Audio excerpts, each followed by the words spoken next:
First off, rest in peace, neighborhood nip. I ain't crip, but I'm on that neighborhood shoot. Building business, it's that black owned. If you hustle, better hustle till your pack gone. If you work, better work till your back hurt. And if you rap, make it better than your last verse. Yeah, more lyrics. Stick and move, Javante. AJ, El Presidente, Eddie Kane University. Hill gon' heal, regardless. You, Buchanan, Bethel High School, by way of 3-Man Weave, LLC. Michelle, producer, based over here. You can catch this wave from the Marlins to the Mariners. Doing things you can't believe. It's the 3-Man Weave. I'm trying to see what that be like. Got to thinking what's going on, good people. Yeah, I mean, what's happening? You already know who it is. You know, two favorite guys right now. And we're back at it again with another episode of the 3-Man Weave podcast. You already know. I am your boy. Oh, we're gonna do that first? No, I'm saying this episode 150, episode 152. Yeah, 152. There we go. Go ahead, introduce yourself, my brother. My fault. Okay, all right, cool. You know, let me do this. I know how to do a little something. Make it do what it do. You know, I'm gonna make it do what it do. So it is your boy, Mr. AJ, Phoenix Suns extraordinaire. You know, we took the lead 3-2, but we're gonna get into that. Yeah, we're gonna talk. Oh, we definitely gonna talk. It's your boy Hill. Hill gonna hear regardless. Nah. It's your boy Hill. Hill gonna hear regardless, baby. Let's get it. Y'all know y'all can catch us on all major podcast platforms. 3-Man Weave, Instagram, Twitter, 3-Man Weave _. You can email us at podcast.3.man.weave@gmail.com. We also on TikTok and Twitch at 3-Man Weave _. You see, it's two of us right now. Cannon was indicted with YSL. Hopefully, saying he's staying tall. You know what I'm saying? I was never there. Yeah, definitely don't know what's going on, but he was definitely indicted with the rest of them with YSL. But shout out to the Fours. You know what I mean? You know what I'm saying? And shout out to the Fours. We got our guy Mark. He in there. What's going on, Mark? Big E, what's going on, Eric? We ain't seen you in a minute. Dog, what's going on? Night shift been getting to him. Night shift kicking that boy ass. Fight back. It's Fight okay. Back. But as we alluded to, we had an indictment happen. Major indictment. Some major artists, Young Thug, Gunna, rest of YSL. They getting everybody, and they coming down with some more because shit. They said 4PF and Lil Baby and them got named as a gang, so they really trying to crack down, man. It's getting nasty, and you already have 42 Doug. He got picked up. You got Pooh Shiesty. He didn't got picked up. They just said Casanova. He facing a maximum of 60. With a minimum of 5. So They really not playing around. Yeah, and they really building cases off of this, just like your lyrics and Instagram, and it's ridiculous. They even got the dog. They got the dog. Even the dog too. The dog? What the dog done did? But my thing, you the dog, motherfucker. That's our over under right there. We got our movie reference. We always got one. My thing is though, it's like how can they actually use? How can you use lyrics as evidence, bro? Like, so the thing is with using the lyrics as evidence is if they can make it relatable. If they could say this actual lyric is similar to this crime that you committed. Same like Bobby Shmurda. He basically said, hey, this is what we did. This is who I shot. This is where it was. And they may not be able to prove that you actually committed that crime because you could be using someone else's lifestyle in your lyrics. But if they find out that you are connected to them, which is part of the RICO Act, if they find out that you are connected, with this gang that committed this crime, you can be taken down in it. And, just like in LA, when they came out with the gang enhancement, to try and deter gang violence. It's repping those gangs can get you in some shit. Just like when 6ix9ine went down, and he started naming Cardi B, and Cardi B's like, hold on, wait a fucking minute. But it's like, yo, you have repped this gang, and you are a part of this gang, so we can look into you for all of this shit. So it's getting nasty, man. Y'all wanted y'all rappers to live what they say, and now you got a generation of them that's living what they say, and they getting swept up off the motherfucking street. It's crazy because I've never personally been a fan of Young Thug. Like, I like him as a featured artist. Yeah. I can deal with him as a featured artist, but I'm not a fan of, like, I've never listened to none of his solo projects, like not one. So it's like it really don't affect me, but it's like you don't wish harm on anybody that haven't really done any harm to like you or to the masses of people. So it's like, it's an unfortunate situation, like you say, Gunna, and involved in the situation and a numerous slew of others. It's just wow. I'm like I said, I had to ask you because I'm confused. I'm like, bro, I can rap, I can say anything. I thought it was a form of expression, and next thing you know it, now you're trying to pin that in on me. Like that's crazy. Like it's still crazy. It's kind of like the Miranda rights. Like, you say like, oh, we have free speech, etc. But yeah, you have free speech, but freedom of speech doesn't mean freedom of consequence. You know what I mean? Now I understand. You can say you can say whatever the fuck you want. But just like in your Miranda rights, anything you say can and will be used against you in the court of law. But I get what you're saying, that it's a form of expression. It's a form of art. But if that form of art and that form of expression can be linked to a crime, then yeah. So it's just once again, it's just another way that they putting people out there, making them walk the plank. Because when you're 18, 19, 20, 21, 22, 25, whatever, and you are a part of this lifestyle, and you're seeing they're handing out hundreds of thousands of dollars, millions of dollars for talking about these things, it's only going to push the masses to, well, should I live this life? I can do this shit too. Let me see if I can get on. And only the smart ones know how to really maneuver that. But even now, it's a real fine line, and it's almost like you gotta be really far removed from it to make it happen. But that's one of the things that I've always said. Once you make it, once you know that, all right, I'm like, I got my shot, it's time to start looking at your exit plan and separating yourself. Because if you continue in that path, it's gonna be dark. It's like Wallow kept trying to tell. Seemed like everybody that we name, other than Casanova, and he on his show, he tried to tell him, try to give him wisdom. Like I said, he did a 20-year bid, so he keep trying to explain it to him. Like, listen, this ain't what y'all want. Y'all need to get up out here. Y'all, so y'all have already figured out your exit plan. Y'all got out. Y'all need to stay out.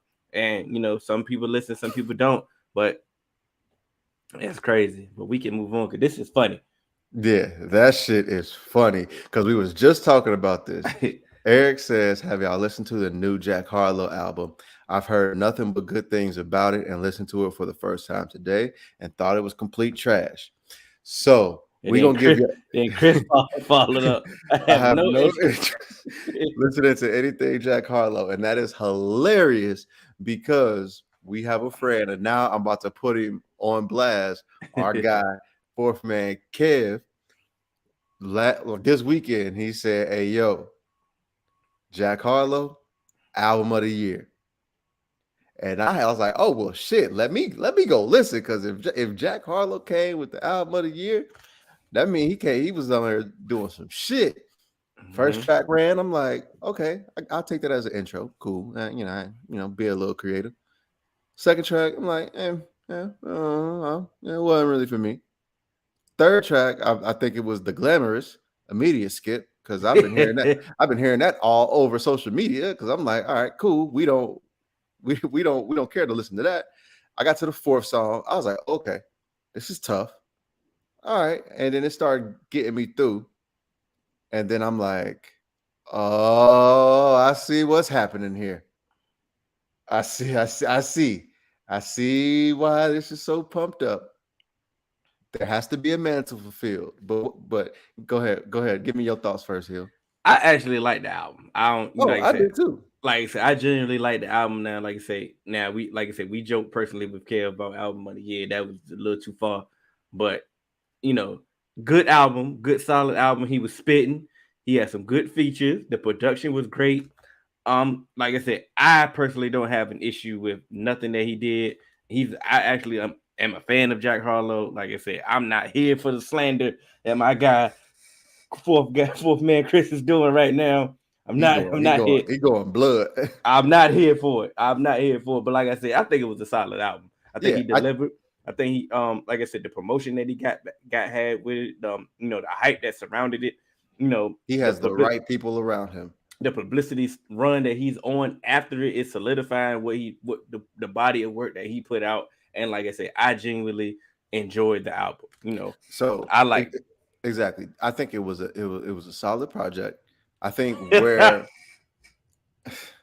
this one. Yo, why are y'all going blood on Jack Harlow? Oh man, they said Jack had the Tyler Hero down year. That's crazy. Said is Reggie all day. It's mid track.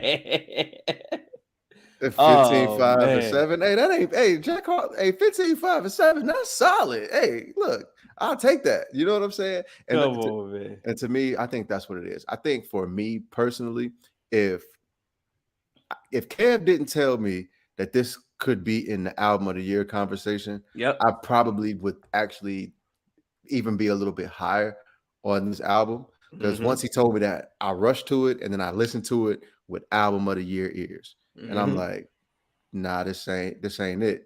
And so then I had to step away, and I had to try and go back and just listen to it regular, and then I was like, okay, it's cool, and there's nothing wrong with that, especially for your second album. But I tell you what, this shit gonna sell like album of the year. Yeah. My thing is, and that's the exact reason why I don't listen to reviews beforehand, because they'll give you, you know, it'll skew your mind, skew your objectivity. It'll make you go in with biased ears, and next thing you know, if you don't hear what somebody told you, it's gonna ruin it for you. So like I said, I try to, when stuff come out, I try to wait to talk about it. I try to wait to listen to reviews to see what's going on. I try to wait and, like I said, clear conscience, clear from distraction, and listen to it for myself and get my own opinion about it, and then I can go from there. Once I give my opinion and y'all done gave y'all opinion, then like I said, now we can have a discussion. But before that, I can't listen to nobody's opinion. I can't listen to it. It's gonna ruin it for you. It does it to me every time. Absolutely, because it's like when I went into what was that fucking movie that everyone's seen? With white joint was stirring the fucking Get Out. Everybody was telling me, "Oh, this is a masterpiece. This is a great movie. Like this shit, it was so in depth. It was so great." I was in that movie like, this shit is trash. Once again, I thought it was, but I'm when it comes to movies, I'm not a movie buff, so it's like I just.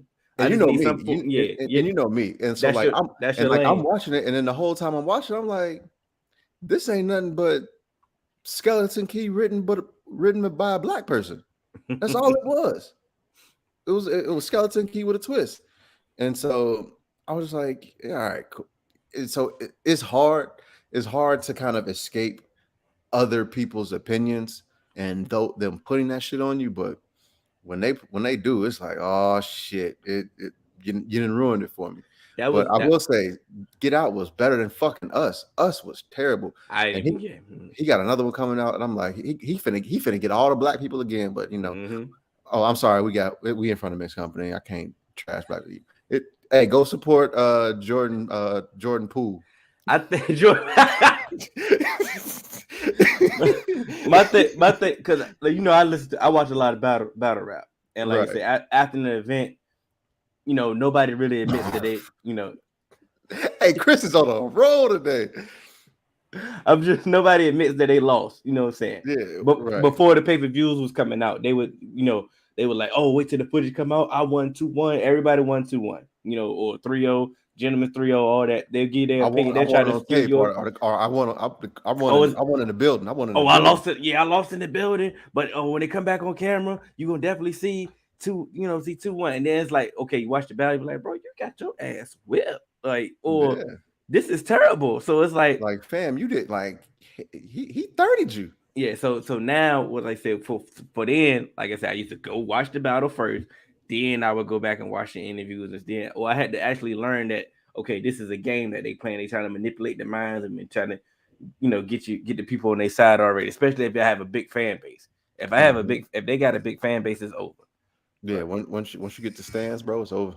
You yeah. you can't argue with them. Like I've said, I've told you many a times, I'm done arguing people's goats because it ain't no changing their mind. It ain't no changing their mind. Yeah, That's why I've been laughing at this whole Jokic and Embiid. But we're gonna get there because I'm before we get there, I because Chris said he got bedtime soon. So hey, bro, Tua, man, what they rock say? What the fuck is this? It was, what made it bad is the slow motion. Like the slow motion on the back, and then we seeing it is looking a little wobbly coming down. I'm like, it's like that motherfucker. Like he put his all in that motherfucker. He like grunting, and it's just, and it almost like it's like just like went straight down. Tyreek had to slow down, turn around, bro. And like you say, like that's crazy. But it's like, I mean, we know that's not his strength. Like we can just be honest. We know this. We know that's not his strength. We know that's not going to be the offense. We know we can't anticipate that happening. I'm sorry. If we wait for that, and if you're waiting for that as a Dolphin fan or as a Tua fan, then you're gonna be disappointed. So they definitely going to compile an offense that can suit his strengths. But here's my thing: did they though? Because to me, if to compile an offense that fits Tua's strengths, okay, maybe you can get Tyreek Hill and Jalen Waddle and get them on a lot of short to get long routes where give them the ball quick and they get out there. But to me, you're gonna need a big body. You're gonna need some big dudes out there to just be like, hey, just throw it 10 yards. I'm gonna turn around, I'm gonna get it, and we just gonna get first downs and just work down the field. They got Mike Gesicki. But what I'm saying is you need more, like not just Mike Gesicki. You need a couple, like you need like a Brandon Marshall on the outside as well. I mean, you can't. I mean, I'm not about to boost up Cedric Wilson and make it seem like he's better than what he is, but he's a Swiss Army knife. Like he's a good tool. But if you think about where he came from, Mike McDaniel, right? That's the coach. You think of what he came from in the offense that he came from. I'm pretty sure that we're going to see the 49ers offense. So we're going to see them running the ball a whole lot better, and we're going to see a whole lot of slants. Like, what did we see for Jimmy G? How often was Jimmy G throwing the ball down the field? You're very right there. And like I said, we know Jimmy G has a stronger arm than Tua. But how often? Stronger arm than Tua. But how often was he throwing the ball down the field? You're right. But also is how much do you want him to throw the ball downfield? Because it still is Jimmy G. So hey, okay, okay. But I get what you're saying there. I get what you're saying there. But I'm about to say you could just take that logic. Okay, yeah. I don't want Jimmy G throwing the ball downfield. Damn it, I don't want Tua throwing the ball downfield either. You know what I'm saying? Absolutely not. Because boy, what I will say is Tyreek. Oh, we finna get a disgruntled. Like I don't know how long he gonna make it in this contract before he start cussing some people out. Because it ain't gonna look pretty now. It ain't gonna look pretty. But I've told you that a long time ago. Value it. What are you gonna value? Winning, or are you gonna value this money? You wanted your money, so now get your money. Okay, but that's what I'm saying. That's what I hope he values, because I hope he didn't get lost in that.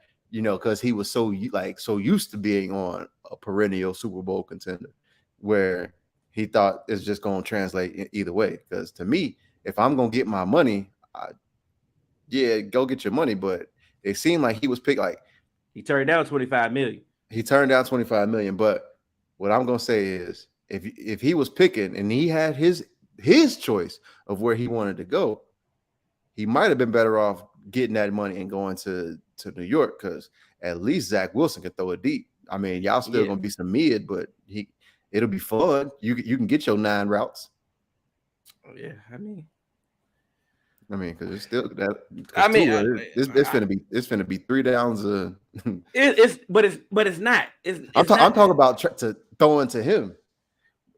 But it's going to be a lot of crossing routes, a lot of pick routes, a lot of things getting the ball in the hands and them letting them do. Because like I said, Tyreek definitely is still nice with yards after the catch. We've seen Jalen Waddle last year. All he had was yards after the catch. So they have this in their arsenal. I understand like 700 catches. I understand the luxury of them, utilizing their speed and they, going downfield. I understand that's the beauty of their skill set and they want to do that. But do you want the ball or not? Is really what it's going to come down to. Okay, if you want the ball, you better take this cross route. You better go 80. You know what I'm saying? Instead of hoping you're going to catch this 9.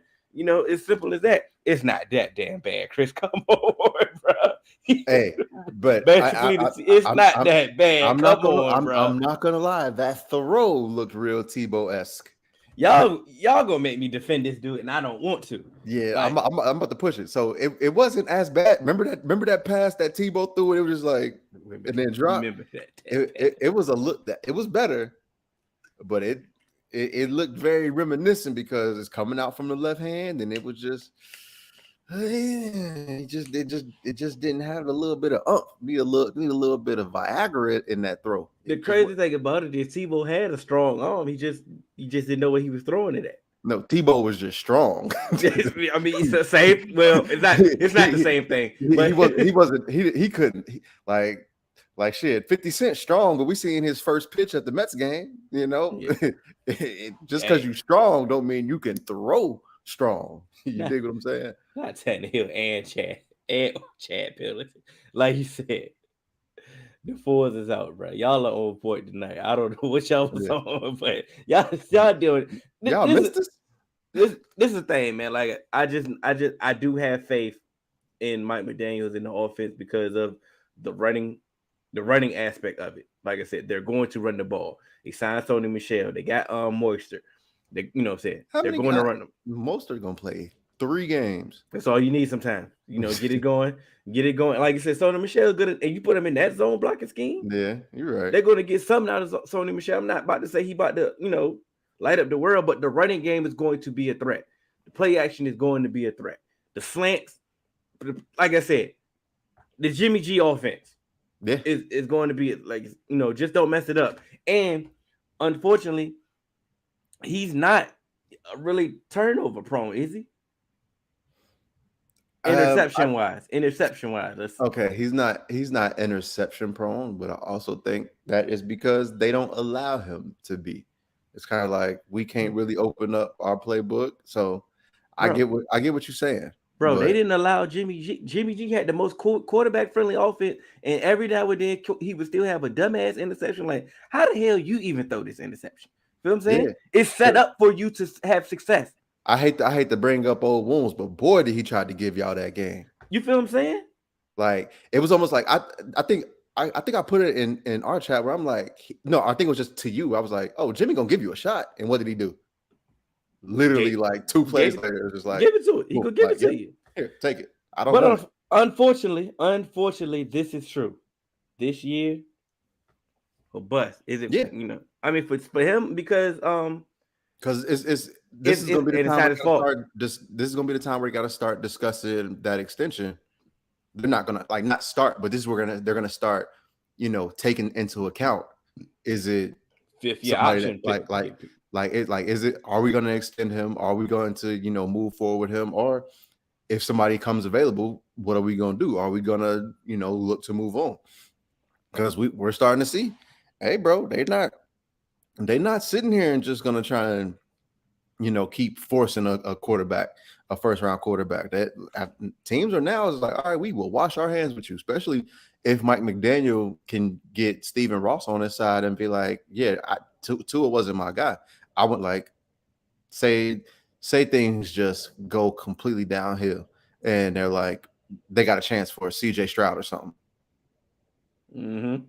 McDaniel's like, yeah, Tua was never my guy. I want CJ Stroud. And if Stephen Ross backs him and Stephen Ross believes him, and McDaniels is a black coach, and they don't want to follow, they want to, give him a chance after Flores, they're gonna be like, all right, go ahead, get your guy.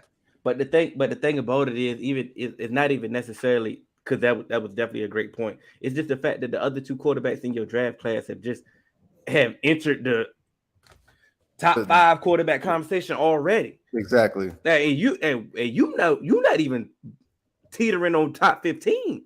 Yeah, you know what I'm saying? Like you're like mid. Like, so it's like you have a lot to improve. That's why it's definitely but once again, they gave you a coach with an offensive system that can utilize your skill set. They gave you weapons. You got Tyreek Hill, you got Jalen Waddle, Cedric Wilson, you have Mike Gesicki. Like, you have a plethora of weapons to look like something. I'm not saying that you got to go out there and light the world on fire, but you have to look like something. I understand that you was injured your first year. They gave you a pass. I understand last year was a little, you had some times that, it was, different. And he had the finger injury last year. But you also, had some positive times, you had some downtime. You looked okay. But now this is the year that you got to at least show us something. You got to show us 5th year option quality. And you know what? And you bring up another great point. You know what also can't happen? Can't be missing games because you injured. That's a fact. Because you've literally been injured every single year that you've been in this league. So you got to show a level of durability in that, because you came into the league with durability concerns.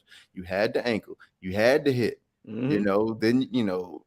so to me, you have to prove, because that's another thing. If you're gonna be the guy, you can't just be the number, like the QB1, and you out here missing games, because we might as well, now we got to invest in a good QB2, and we can just go ahead and get another good QB1.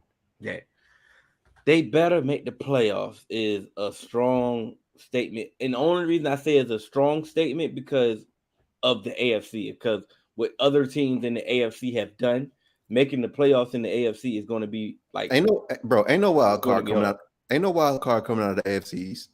Didn't y'all have a couple of teams with 10 wins last year didn't make the playoff, or the year before in the AFC? I believe it was the year before. Okay. Because I think, but then, like I said, even with this, because remember they added a new team this year. Because they added another team this year, and I still don't think another a wild card is coming out of the AFC East. You still got, look at just the the AFC West. All 4 teams got a chance of making the playoffs in that division. Yeah. And then you go to the AFC North. And the AFC North. Say the same thing. All 4 teams have a chance to make the playoffs there. And so, and then you think about the AFC South, you got, the Titans, and then the Colts, which, they were on the brink. No, what I'm saying is, I think those. I know what you're about to say. I'm saying one of those teams still got to come out of that division. Mm-hmm. And so you got the Bills, and you got the Patriots that's going to be competing out of the AFC East. So you better get up in that conversation, because if you can't outbeat the Bills or the Patriots, you definitely ain't close. I'm about to say, because that was the thing, though, like I said, because we know the Bills are definitely, Super Bowl contenders. Right.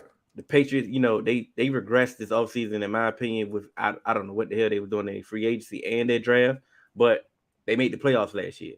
Can you surpass them as a wild card team? Like, it's going to be tough in the it's just going to be tough in the AFC. Like I said, I understand that they have, like I said, with the offseason that they had and the moves that they made, I understand that the pressure should be playoffs or bust for them. It's just it's not even realistic to put that on them, though. But I do understand the pressure. I mean, and they deserve it. It's that time to show something. Right. At least show something. And the crazy thing about it is that could actually be used up against Tua if they get into a position where they can see another, young quarterback that they want to, go after, because it's like, all right, we didn't make the playoffs. We should have made the playoffs. We've been on the brink. If we elevate the quarterback position, we can get into the playoffs. That could go against Tua, even though so many other teams in this AFC have elevated themselves. But no one's gonna give you a crutch when they don't want to. Like, they're not gonna just say, "Oh, we don't really think Tua's the guy," but he had a rough go at it because we've had Deshaun Watson, Russell Wilson, the Chargers, by everybody on defense, things like that. No one's gonna give you a break. But this team has been right on the outside of the last 2 years. You had to take a step forward, and that step is the playoff. I understand, Mark. I understand. You have to, but that don't mean that you gonna make it. And to me, saying that they better make the playoffs, I think that's an unrealistic expectation, especially with a brand new coach. With a new coach, that's kind of tough to me.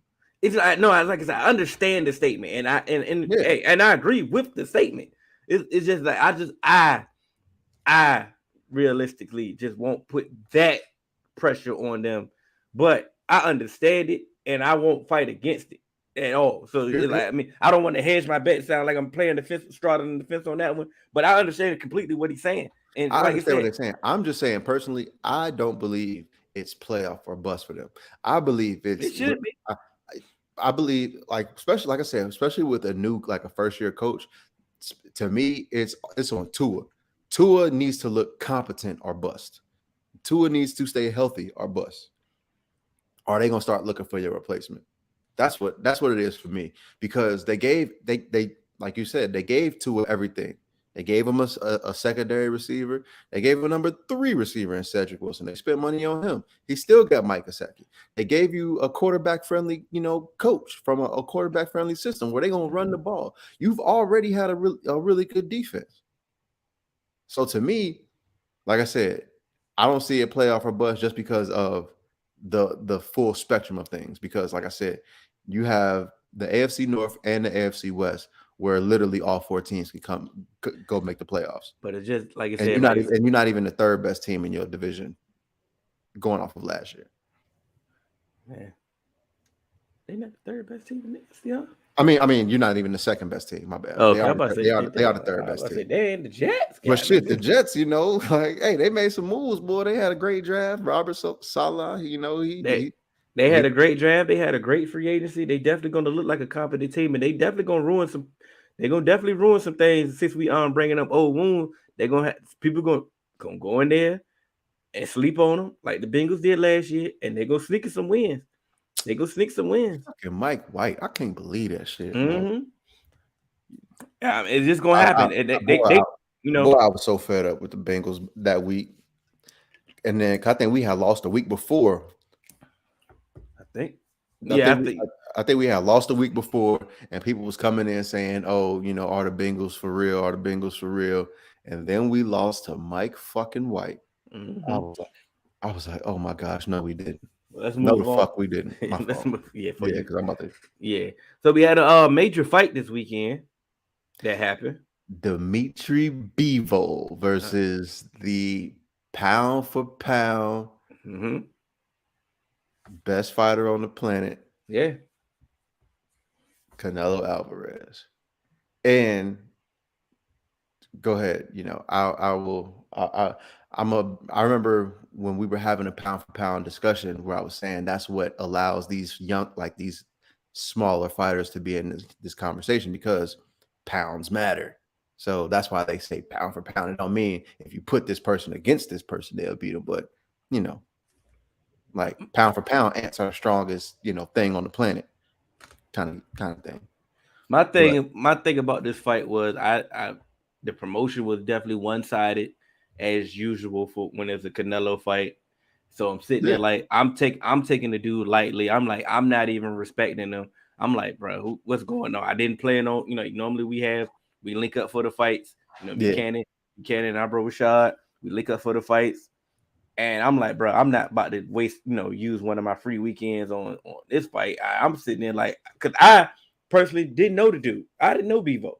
Yeah, we had to tell you, right when the fight was about to start, like, hey, You was hold like, on. nah, this dude is good. I'm like, okay. Yeah. Okay. So now I'm like, okay. So I'm watching the fight, and he's gaining my respect each and every round. I'm like, okay, because like I said, this is my first time seeing him, and Right. I've seen Canelo. I know what Canelo does. I know, the technician that he is. I know, the defensive prowess that he has, and I'm sitting there like he doesn't look the same. Yeah. And I'm sitting, and then y'all, you educated me that this is he went up in weight. Yep. And I'm like, bro, he just did not look the same. But I think the beauty of Bevo was the fact that he was so calm and collected, so resolved, and so disciplined.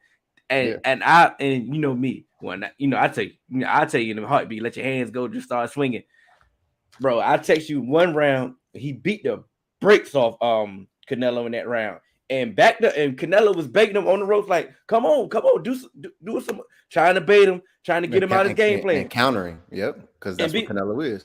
Bevo back there said, no, I'm good. I got this round. Like, he pulled a Steve Rogers. I don't think I will. You're like, no, I got it. And I was like, and it was that moment right then. It might have been the fourth or fifth round. It was that moment right there. I'm like, he has this fight. Because that right there, if you can't rap, like I said, if Canelo's aura and star power don't get you, like I said, he was punishing him on the ropes. And like I said, and he's like, come on, give me some more. And if that doesn't rattle you, get you out your game plan, nothing will. Right. And I'm like, Canelo met his match. Yeah. And like, speaking of met his match, I don't think this fight hurts his legacy. Whoa. I've seen so many people on the internet. I've seen people in the chat talking about, but y'all want to say he's the best fighter, or he's pound for pound the best fighter, things like that. Nah, Canelo still is. Canelo was fighting at welterweight at one point in time.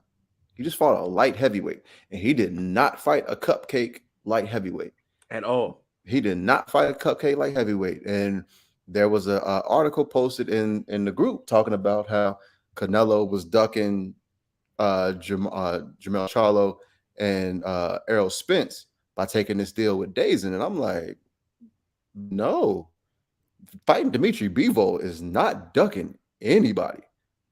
You're going up to light heavyweight, and you're not fighting just some like C-class, light heavyweight who's a plumber on, during the week, and he box on the weekend. Nah, like, this is a professional Russian fighter who has been a champ since like 2016. I think he's been like a WBA champ since 2016, undefeated fighter. He's fought some guys, John Pascal, Sullivan Barrera, some former champions. He has championship rounds under his belt. He is a champion, and he's a light heavyweight. Canelo went up to him. So this wasn't just some like, oh, I'm going, pick a fight. No, this is, let me test myself. Let me see what I can do, how far my talents can take me. And he just bit off more than he can chew. So to say that this hurts his legacy and Canelo ain't who we thought he is, boy, that's pure bullshit. And you really don't know shit about boxing if you believe that, because hey, it's getting ugly. It's like getting ugly in Boston. Yeah. It really doesn't. It shows that you only care about the names. God damn, to be honest, it really shows that if you feel like you can recognize the name, then that's a good fight. This is the thing that I feel, and this may be the fan in me. I feel if they rematch, I think Canelo will figure him out and can get him. Because I think if he was more aggressive, this is always my Hill's take. If he was more aggressive and got him off, I think he would have got him. I think he would have figured him out, or he would have got him out, at least got him out of his comfort zone, so they could definitely be on both equal playing fields. Right. But I think Bevo said he wanted to go down and go get Canelo's weight. Belts. So we'll see. Like I said, I love to see a rematch, and that will play into Canelo's favor, because to think like Mark said, he said Canelo gassed himself out early. Yeah, you gotta think walking around with that extra weight, fighting with that extra weight, it can gas you out. Like when you gain some weight and you try and go up the steps, you'd be like, shit, I need to get back in the gym because this, like, my knees ain't used to this weight, my body ain't used to this weight, none of that. So I think going down in weight will play into Canelo's favor, and I think it would level the playing field. One, Bivol is not really a knockout puncher. Two, getting down to like a catch weight at about 160 something. Chill, roll, pull up a chair, my boy. But getting down to like 160 or catch weight at 164 or whatever they said, it will allow Canelo to be a little bit more comfortable in the weight. Bivol may even lose some more of his power coming down because he has to dehydrate. He has to get in there and lose some weight and, you know, do more cardio. He may not have the muscle mass that he has. And then even once he gets into the fight, if there's a rehydration limit, he may not be able to, you know, get back to where he wants. Or if there is no rehydration limit, will his body be able to handle packing on all of that fluid so soon? So it's just all types of things that can level the playing field. Here's my thing though, moving forward, because I know everybody was, you know, criticizing Canelo about losing, right? So my thing is, okay, he lost, right? Y'all still want to see him, right? Like he has a whole laundry list of fighters that we still want to see him, right? So how could this affect it? And that's what I'm saying. How can this affect him? This is the thing. He took a test. He gambled on something that a lot of you other fighters and promoters won't allow y'all fighters to do. So and here's my thing. Even some of the fighters calling him out, y'all don't do that. Oh exactly. My gosh, Jaylen Brown. Some of the fighters, it's easy to talk cash because, like you said, he's low. Like I said, greatness is always going to be hated. Once you get to the top, once you get to the level, like I said, Canelo ain't never did nothing wrong to nobody. Ain't never said nothing crazy to nobody. He's a lovable guy. Everybody likes him. Now all of a sudden, when he lose, now all of a sudden you got all this criticism and everything. Like I said, you can analyze the fight. You can have your takes about the fight because I was disappointed in how he looked during the fight. I'm talking about that fight. But what we're not about to do is play around with his name and act like, oh, now he got to go fight me. You know what I'm saying? No, we're not doing that. He's still the number one draw, and he still will be the number one draw even if he lose again. And here's my thing. What people feel like is just because you call me out, I gotta respond to you. I'm on your level now, and like you have put in the work and things to be able to fight me. Absolutely not. Like, to me, it's levels to this greatness. It's like a mountain. It's like a mountaintop. Mm-hmm. Just because you're looking up the mountain and you can see me doesn't mean you are within reach of me, and doesn't mean me fighting you allows, you know, me to elevate myself. Because I see, like, I'm still not at the top of the mountain where I want to go. Because to me, Canelo is looking up at something else. Canelo ain't looking at Charlo fighting, being like, oh, that can elevate me to where I want to go. Because Charlo, what have you done? Exactly. And then if Errol Spence fights Canelo and he wins, it's just gonna be like, oh, yeah, but you the bigger man. You were supposed to do that. Because Mikey Garcia, we've all seen Mikey Garcia fight. It's like, oh, he's a technician. He's great at 135. He will run through that division if he wanted to. But you know, he's not active and stuff like that. He went up to welterweight. Errol Spence kicked his ass. You know why? Because Errol Spence was supposed to do that, because Errol Spence is the bigger man. And we don't even bring that up on Errol Spence's resume anymore. Because guess what? You were supposed to do that. So if Canelo go in and he imposes will on, you know, Errol Spence, ain't nobody gonna be like, oh yeah, he beat Errol Spence, you know, because it's more gonna be like, oh well, he was supposed to do that. He was the bigger man. He'd been fighting that super middleweight, and he went up and fought at light heavyweight. I know you love to blame Floyd for everybody want to protect the old philosophy, and a lot of promoters are doing that to do that. But at some point, like I said, you're not Floyd. Like I said, y'all are not Floyd. We are not paying to see y'all keep fighting these cupcakes. I'm sorry. This is a casual fan speaking right here. We are not paying y'all to see fight. We will pay to see the big names. So if you get your name up, I understand protecting your old to get your name up. But once your name's up and we want to see you get some credible people, you have to fight them. It's no more of this ducking stuff. It's no more of that. Because at that point, you're really not gonna get no money. I'm telling you right now that we're not paying to see this shit.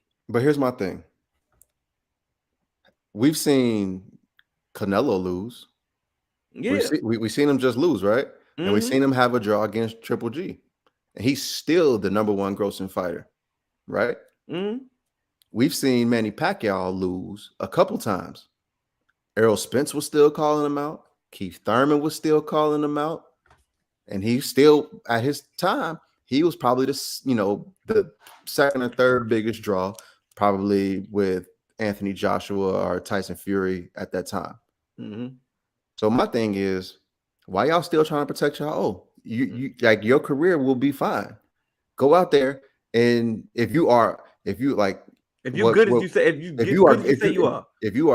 say you are, you will go out there and cement your legacy that way. Because as much as people like to say, people like to say, oh, Floyd's undefeated, you could pick Floyd's resume apart if you wanted to.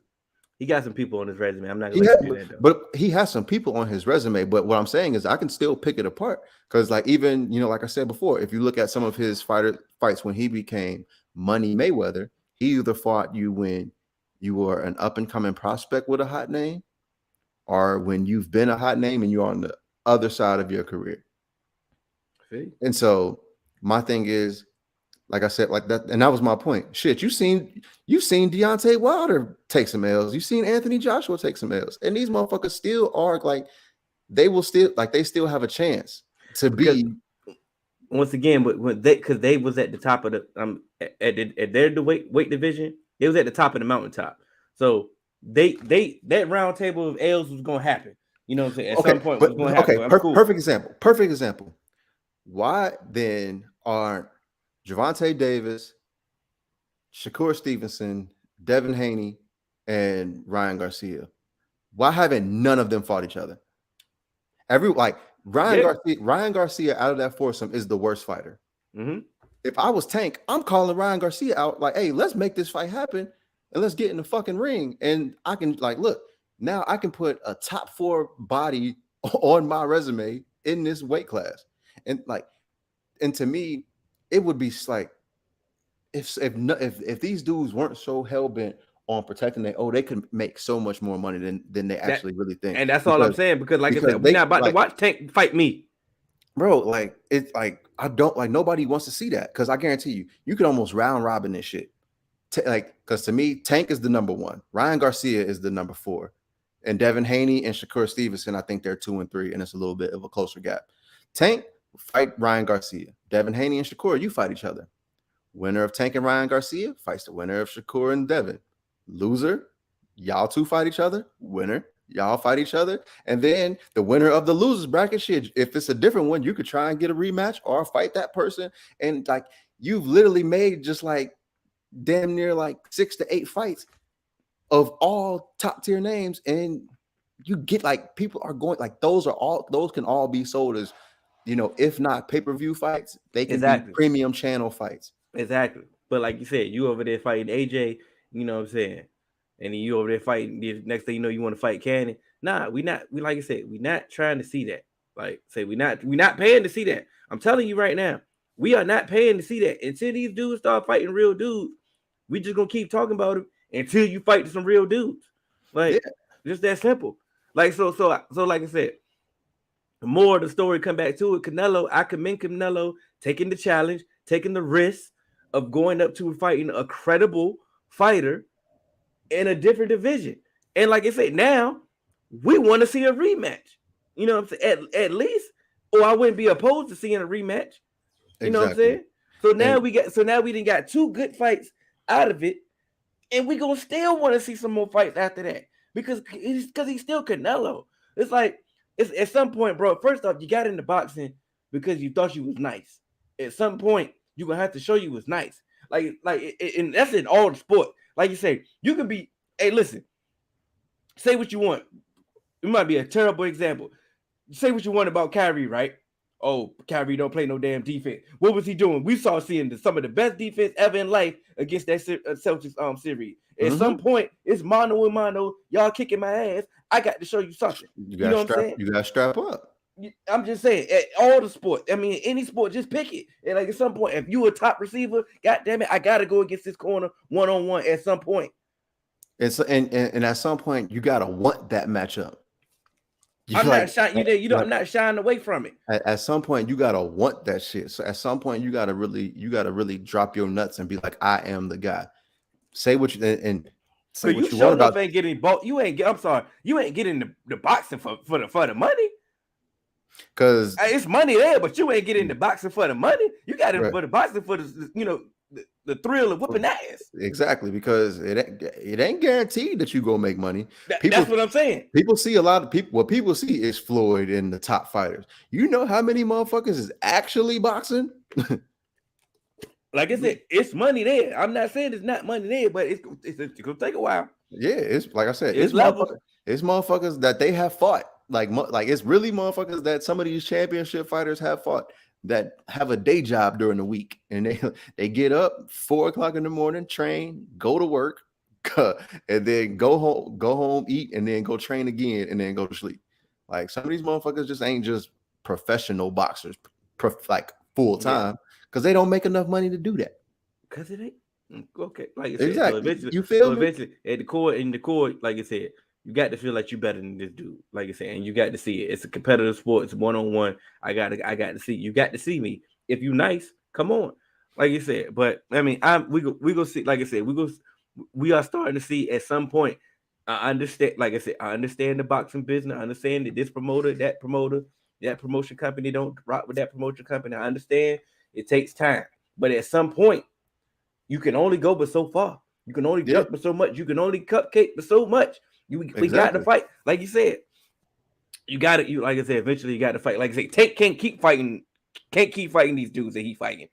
You know, bro, because if Tank goes another 2-3 years and he don't fight Shakur, Devin Haney, Ryan Garcia, or Lomachenko at least, bro, you will be a non-factor. Nobody cares about you no more. You said 2 or 3 years. He can't go another year. He can't go another year without having a credible fight with one of these dudes with a name. We're not going to keep watching you. You feel what I'm saying? And like these dudes are talking about you. These dudes are bringing you up. I understand that you just said just because you called me out, I don't have to fight you. I understand that. No, but he ain't on that level. I'm just using that as using that as an example. I'm just saying at some point he only gets a year, bro. You got your name up. You got it all. We good. We ready to see your fight. You are a household name. Now I'm saying it's time to fight some credible fights. But peep game. Sean said they seen what happened to Bronner after that Maidana fight, but you gotta think about it. Like Maidana was in Adrian Broner's class. Adrian Broner was never an A-class fighter. He had the entertainment factor because people were talking about him as the next Floyd. But I told Hill years in advance, like, hey, bro, don't buy into this AB hype, bro. I still disagree with it, but I'm not gonna disagree with it so hard because I'm done with him. But okay, I definitely he had the skill set to be an A-class. But that's what I'm saying. He had the skill set, but he didn't have everything else. He didn't have the mindset of an A-class fighter, and that's why I was saying he's not in that class. So Maidana was in his class because look at the fighters that AB actually fought before Maidana. It ain't really too much that's impressive. Adrian Granado's he to me he won that fight, but you got sometimes to take a belt away from a champion, you got to knock him out. Hey, but like it's only but so much longer that these dudes, you know. Oh yeah, nah. Like you said, I'm done with Tank. But go ahead. I don't know if you're done with him yet though. But like you said, he got a year. He got a year. I'm done with Tank because there were plenty of fights he could have made. But we know, but like I said, he was down with Floyd. We knew what Floyd was saying what he was doing with him. It was clear as day what he was doing with him. You know what I'm saying? And once again, I understand once you like building your resume up, building your way up to get to these bigger fights and all this stuff, and so it can cost you get you your money. I understand it, but at some point, you can only do that for so long. You can only do that for so long. Once you got the people here now, it's time to fight. Right. It's time to fight. Okay. So this is gonna piss you off, but that's one of the reasons why I respected Lomachenko, because he came like he wasn't fighting cupcakes from the onset. You get what I'm saying? He was getting those, like he was fighting champions. He was taking belts and he was like making those fights. So yeah, he only had 17 fight, like 10 fights, but guess what? Those were some legit boxers he was fighting. But that's all, you know. See, Hey, just like Mark said, we about to get to basketball before we wrap it up. If they don't have any real fight, I'm done with boxing. That's what I'm saying. We are not the only ones that feel this way, bro. And like I said, I understand you and Cannon, y'all love boxing to y'all core. That's y'all real ride boxing fans. But I'm saying, to me, I don't know how hard Mark goes with his boxing. I know I'm the upper echelon casual fan. I ain't like I said, I didn't want to waste my time, my free weekend watching a regular fight. I'm not doing it. But hell, I've told you plenty of times that I don't want to see these dudes fighting, just random pick and WBC, mandatory challengers, because I know that's your mandatory challenger, but go ahead, get your fights out the way. So I'm 100% with you. That ain't just a casual boxing thing. That's a real boxing fan thing too. Because for me, I'm a boxing purist. Like Diego Corrales was my favorite boxer of all time, and second is Manny Pacquiao. When you look at their resumes, they got wars on their resumes. They got like battles. Whoever was one of the top dogs, they done fought them. You get what I'm saying? So coming from those guys, seeing them as like having them as my favorite fighters growing up. Oh yeah, I don't like none of this boxing business shit, or I'm the best ever because I ain't took no L. No, you the best ever because you fought some of the best ever, and you live to tell about it. You got those stories. You got classic fights. When people talk about classic fights, they like 9 times out of 10 they gonna talk about Diego Corrales and Jose Luis Castillo. That's one of the greatest fights they've ever seen. You get what I'm saying? Yeah, like I said, I get it, man. It's this shit is frustrating, bro. It's frustrating as shit. But they can only go with so like I said, they can only go with so much further, bro. We not about to watch. Like, we not gonna watch it. Was that Tank who just announced the fight? And I was like, who the fuck is this? And if you say that, you already know it. I was like, who the fuck is this? Like, what? Whose man is this? Where'd y'all find him at? It's like. So now we got I'm not gonna jinx it, but we watching the as of now we're recording the Bucks and the Celtics are going at it. The series is tied 2-2. 11-point game. Well, at least I'm delayed, so it's 11-point game right now, and Al Horford's giving Giannis the blues. Like, what is up with him, bro? Like he didn't. Hey, Al. He playing with that old man rec ball. It's playoff Horford, and it's the thing, like playoff Horford. He's just been a solid player like his entire career. It's like, but this is different. But they just got it down to 8. Like I said, this game is 8. I think it's going 7. Yeah, because I think Milwaukee they'll probably win at home. I'm actually still surprised at the fact that how well that the Bucks are playing without Middleton, yeah. But at the same time, the Celtics had a game without Marcus Smart. They got a game without Robert Williams now, so it's like kind of like playing field is kind of even, and they going at it. It's like this is playoff basketball that you love to see. Yeah. I just feel that Giannis is best player in the world. Yeah. They're gonna figure out a way to get this thing to 7. So I think I predicted the Celtics. I think I was going with the Celtics. I think I'm gonna still ride with them. I ain't gonna change it based off what I've seen, because it's nothing to predict. Watching this series, I don't know how can you predict who's gonna win it. Yeah, they've been flip flopping every game. You really can't, because you see it early on, like, oh, the Celtics got this. But then it's just like, oh shit, Giannis is still Giannis. And then it's like, oh wait, Celtics. Oh wait, the Bucks are here. So it's just it's a back and forth. It's a tug of war. Mm-hmm. And there's, like you said, I think it's really gonna come down to that game 7. And game 7s are dangerous, especially when you got a player like Giannis. Because like I said, just like he did in the finals last year, hey boys, let's win this one. I got Yeah, y'all. he go. You He know, he can really do that.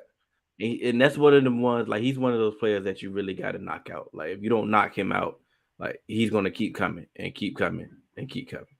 Yeah, So because he don't he plays with an energy like no other. He plays with Russell Wilson, old Russell Westbrook energy with a lot of composure. so we get I mean, you got anything else on this series? Nah, I'm good. So we This is can move on amazing to series. Warriors and the Grizzlies is next. I think it's over tonight. Yeah, it's over. That without Ja, yeah, I give them probably 2%, 5% chance of winning. The crazy thing about it was the last game that they played that they was winning the entire game and they lost it in the last like 45 seconds. Is the fact that that was the game that they should have won. That was one of the worst shooting percentage performances that the Warriors ever had. Like that Steph said, though we got traded to the Kings, you look like that was the time to win this game. Now I understand that it's gonna be like I said, they're in Memphis. I'm pretty sure that the crowd is going to be hyped. They're going to show every bit of grit and grind. They're going to fight. They're not going to go out like hoes. You know, it's just not in their DNA. Even without Ja, they're going to fight. But championship resolve, championship pedigree, it's just not going to be enough. It's just not going to be enough.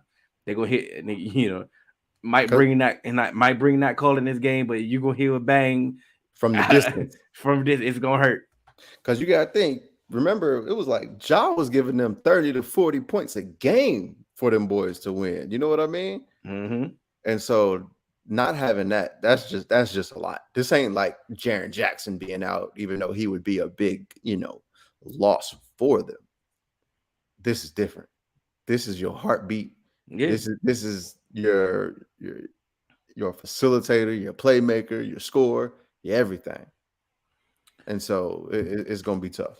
Yeah, if it's not if it doesn't end this game, like I said, last episode I predicted that they're not going to win another game. If it doesn't end this game, then it's definitely over in Golden State. Like, oh yeah, so, thing is over, but the thing is over. Because like I said before last game, it was just like the bubble. Role players, they play so much better at home, and Memphis went up there, and you showed why. Your role players play better at home. That Golden State crowd is different. That's one of the wildest arenas in the league, and it proved to be so. So they may start good out there in Memphis at home without Ja, but it's gonna be too much. And don't let Steph Curry get the feeling himself. He's gonna take all the air out that stadium. All right, so another team that went up 3-2 yesterday was the Heat. Went up 3-2 against the Sixers. Now, last week Embiid wasn't back yet, and we were saying that it was over without Embiid. We were hoping that Embiid would come back and even this thing out, and that's exactly what he did. I don't know what happened to this team last night. Yeah. Last night, I don't know what happened to everybody on the team. Everybody had a horrible performance, no heart. It's no way in the playoff when it's a 2-2 lead, your coach should be asking you to play hard.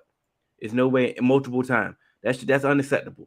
And absolutely. The fact that I knew, I predicted that the Heat would win at home because it was home. Obviously, they on the 2-game skid. You need that home cooking. Protect home court.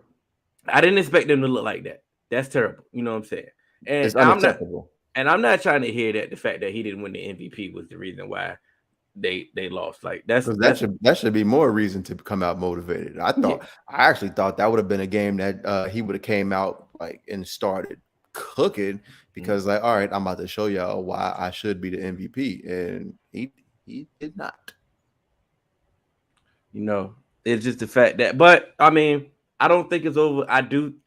Ironically, I do think this series is now going to go 7 because I do think that when they get back home, once again, that Philly is going to look different again. They're going to show up. They're going to, do what they have to do to get the win. They're going to lose Game 7 in Miami, but they're going to fight. Is what I'm going to give them. I'm going to give them enough credit for gutting it out this far. So I think they will force it to 7, but I just think that at Game 7 in Miami, it's it's nothing that it's gonna look ugly again. Yeah, it's definitely gonna be tough, and I'm 100% with you. I definitely thought without Joel Embiid, this would have been over. But he came, he came in, he showed out, and he showed, he could save him and put him on his back. But last game's performance was completely unacceptable, and it really put them down because they needed to steal game 3. I mean, they needed to steal that game. Yeah, for sure. They needed to steal that game to really put themselves in a position where they needed 2 to win 1. Now I see Spo versus Doc. I see that, which is definitely true, and I see Mark saying Doc will find a way to mess it up. And as much as criticism, if I give Doc Rivers, and I have zero faith in Doc Rivers, I understand that, but it's like that last game, I can't put that on Doc. Yeah, that's a player's game right there. Yeah, because there's only so much he can do. He can't go out there and put the battery in your back. Like we hearing the audio, like he's begging y'all to play hard. Like I shouldn't, like I said, it's the playoffs, bro. Like it's the playoffs anyway. Like I shouldn't have to beg y'all to play hard in the playoffs when you say you want a championship. I can't. Like I said, I can't. I can't give them that one out. Now you go out there and lose. Now let's say you go out there and lose game 6 at home. Okay, Doc. Now we get some more criticism. Now at that point. And then even if they lose game 6 at home, it does depend on how it looks when they lose. Because if Doc is out here, making some bad adjustments, his rotation is bad, things like that. Okay, yeah, we got to talk about Doc. But if they come out looking like they did, last night in game 6, it's like, okay. Because like what my coach used to tell us is like, hey, bro, like this, we in the playoffs. What can I shouldn't be me. The speech that I give you before a game shouldn't be what motivates you to want to go out there and win. Yeah, you should want to motivate yourself to win because you are a competitor. You shouldn't let these motherfuckers come out here and be more and want it more than you. Like that's what he said. I'll never be mad at y'all if y'all lose and y'all play hard. And I feel like you got beat. Just outright, you just got beat. But if you get beat because they wanted it more than you, they hustled more than you, they played harder than you, that's unacceptable. He chose violence. Violence. Now, let's go on to your series. Y'all went up 3-2, right? If I'm not mistaken, right? Yeah. You almost killed yourself. You ain't gonna make it. I'm not.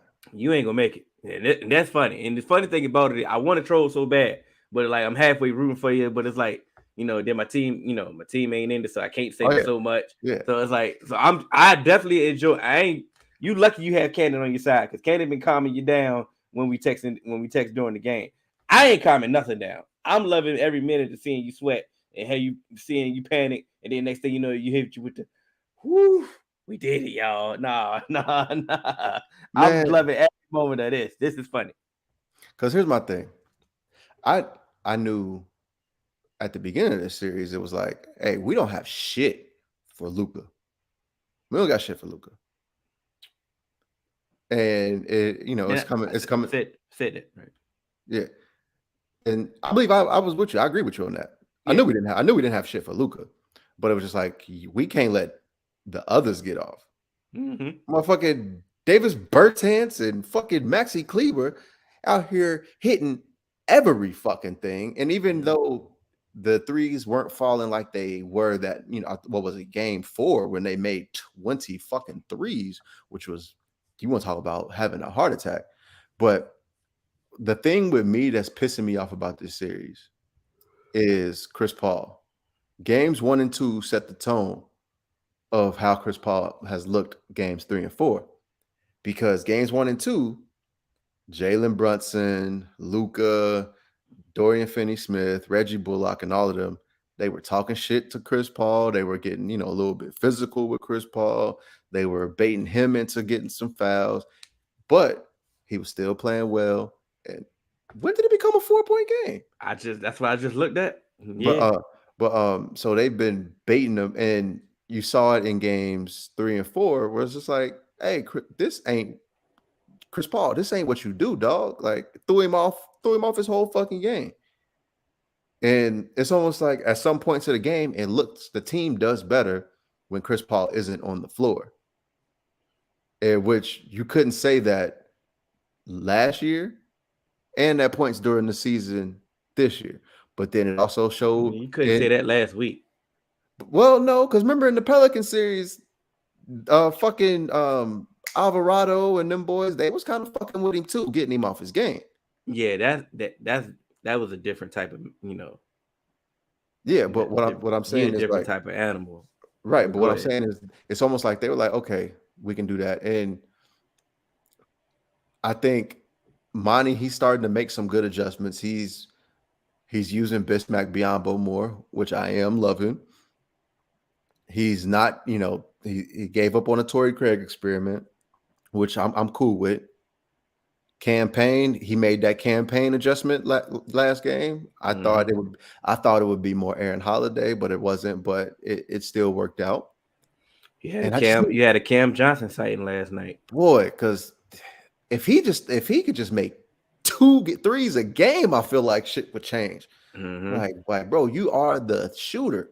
Why aren't you making these threes? This is what we need. Like what Maxi Kleber and Bertans are doing. That's what I need for you, dog. I think I just think that you have you're dealing with a scrappy team. I definitely understand that they had like the Mavs Damn, definitely Giannis. the Mavs got like a finesse image or finesse image or Yeah. but it's like they're really not. Like I say, they are a scrappy team. Like I say, Dorian Finney-Smith, he's scrappy. Brunson, scrappy. Powell, scrappy. Kleber, scrappy.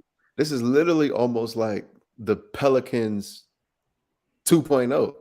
You got a big, tall wing and Brandon Ingram and Luka. Then you got a number 2 guard with CJ McCollum and Jalen Brunson.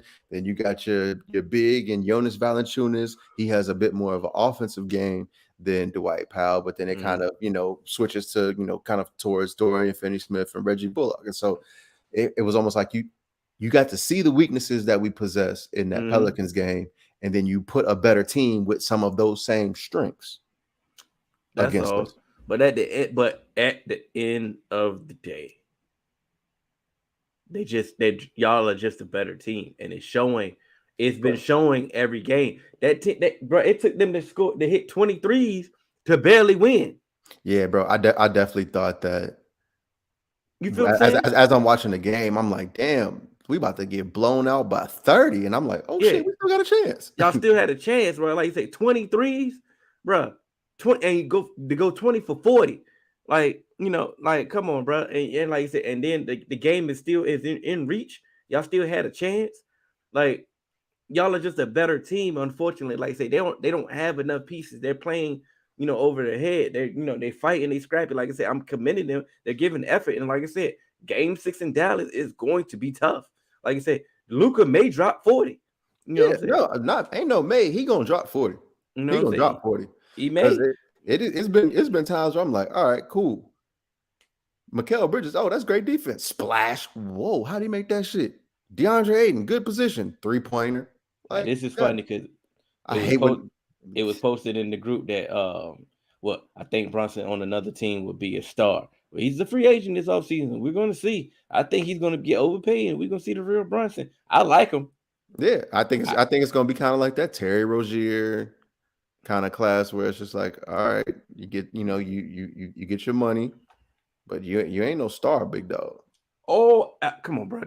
They got to drug test Al Horford, bro. We're not gonna keep playing with this, bro. We're not gonna keep doing this. We're not gonna keep doing this, Al Horford. Hey, let us know what you're taking. Let us know what you're taking, Al. He looking different. Who is this man? We're gonna continue watching the games.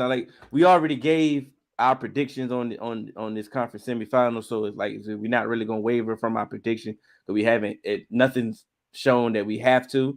So that we just gonna keep recapping the games until the series. So hopefully next week we can get to the next, the conference finals. We can move on, give more prediction and keep it going. But like I said, we gave our break. The fuck was that? I don't know. That motherfucker got ghosts. Get me up out of this hotel, man. But This is episode 152. Y'all can catch us on all major podcast platforms. 3 Man Weave, Instagram, Twitter. 3 Man Weave. Oh, hold on. One more thing. The roughing in this playoff is trash. Dog, you know me, Hill. I am not one to make excuses about refereeing, but some of these fouls. I keep saying, like, bro, like, how is that a foul? That I think it was Chris Paul's third foul. Yeah, that Chris Paul's third foul, and then the one he fouled out on. I'm like, really? Yeah, really. And then the one where they called, I think it was a flagrant on Devin Booker.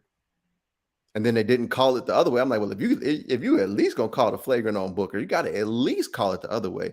It's almost like every single game it's been bad calls, and then we got to stop it every single time to go to the booth. Is it a flagrant? Is it like, bro, this shit is trash. We got to figure this shit out. Something got to be done. I know for me, I think it's for me, since I don't have a dog in any of these fights. I'm just watching the game, so I'm not really emotionally upset. So it's like, okay, yeah, the refs is bad, you know what I'm saying? But I could understand from a fan's perspective, people like, oh, come on, bro, this call is terrible, this call is bad, this flagrant here, this flagrant there. Like I said, I can see it. It's just the fact that I'm just sitting here watching the games in peace. I don't have that emotional attachment to it. These refs definitely been messing up though. Like it's making it. Like I ain't making it unwatchable, but it's ruining the quality of what they got going on in the court. Yeah, it's not to the point of unwatchable, but it's annoying as fuck. Be honest with the three split gag. Yeah. Oh, he tricked it. He tricked it. But listen, y'all, these refs is trash. We're gonna let y'all finish watching the rest of this Bucks and Celtics game because it's going down to the wire. That's crazy. Like consistency is just why bad calls is happening in all the teams, all the series, so at least even it up. I understand. I 100% feel you. Y'all know y'all can catch us on all major podcast platforms. 3 Man Weave, Instagram, Twitter, 3 Man Weave _. You can email us at podcast.3.man.weave@gmail.com. I'm Hill. It's AJ, Cannon, Free Cannon, YSL, indictment. Slatty. Free to real. Hey, make sure y'all like and subscribe on this video. Hit that thumbs up button, please. Hey, share this video. Tell everybody to subscribe to the 3 Man Weave podcast. Shout out to the Force. Shout out to the Force, and we out. And you know it.